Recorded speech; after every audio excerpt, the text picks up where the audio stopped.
if you could walk some people who maybe haven't heard it yet, we're talking to Darren Waller here, tight end for the Las Vegas Raiders. You were on a practice squad somewhere, and then John Gruden basically said, hey, you're going to be our guy. Is that the entire story, or how did it come to be for you to be a Las Vegas Raider and come out of nowhere, really?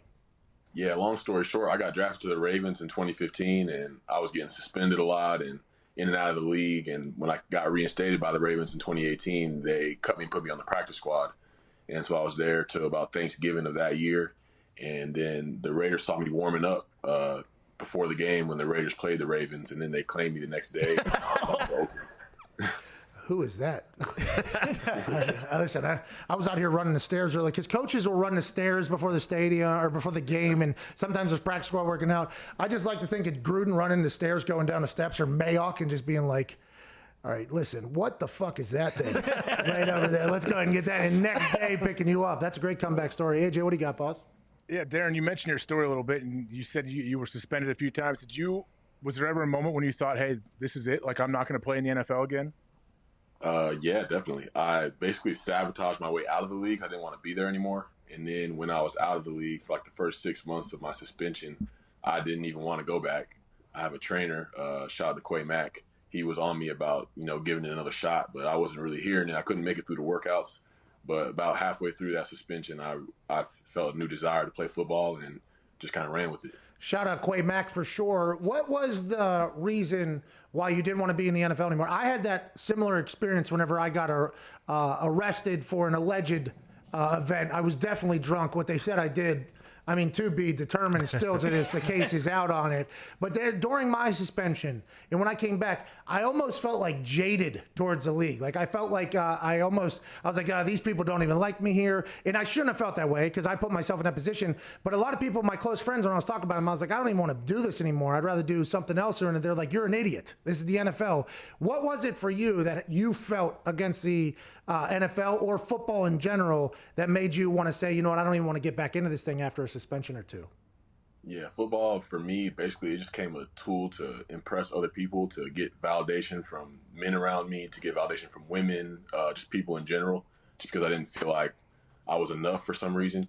And so football became that, and just the weight of that going from high school to college to the NFL, and that pressure just multiplies every level you go to. And I just couldn't take it anymore, and it was just like I couldn't cope with anything without being as high as I possibly could or as drunk as possible. So that's when it was like, I can't do this anymore. I could feel like death coming. Damn. Hey, that's some real stuff right there. Yeah, AJ, I'm sorry. Yeah, what changed to where now, like you've gotten to where you are now? Yeah, I went to rehab, and that was kind of like the game changer for me. And it basically gave me a chance to, get in touch with who I really was, what I really valued, things that I really enjoy, like music, like, just things that just are me, and I don't have to gain any outside approval for that. And then once I could really love myself and respect myself, I was able to look at the game like I did when I was like 5, 6 years old and just be like, I enjoy the competitive aspect and just playing.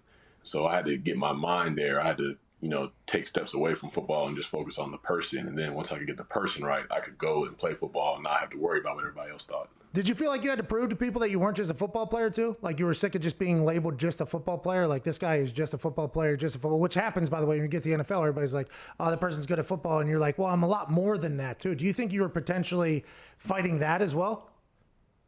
Yeah, but I try to see it now more as, to give a more human aspect to players, because they see us and they expect us to be perfect and superheroes when we're really human beings that deal with a whole bunch of stuff. And but we have things that we like outside of football because we're human beings. It's a great game, but at the end of the day, it's work as well. When we step away, we have other passions that we enjoy, and I just want to let people know that we have every right to pursue those like everyone else does. You exploded on the scene, and I don't want to say that. Did you feel a sense of like validation for the decision you made to come back to football whenever you start having these massive games and you become a focal point on an offense? It felt like all along, like everything that I went through was for a reason. Like I was supposed to be playing the game, like no matter how much I sabotaged it or said I wanted to be away from the game of football, like I felt like this is where I'm supposed to be, and I somehow made it back here against all the odds. And it does feel great. It's just good to enjoy life and to, look in the mirror and respect the way that I'm living and trying to handle business and just trying to be there for my teammates. Hey, knock on wood if you're with them, man.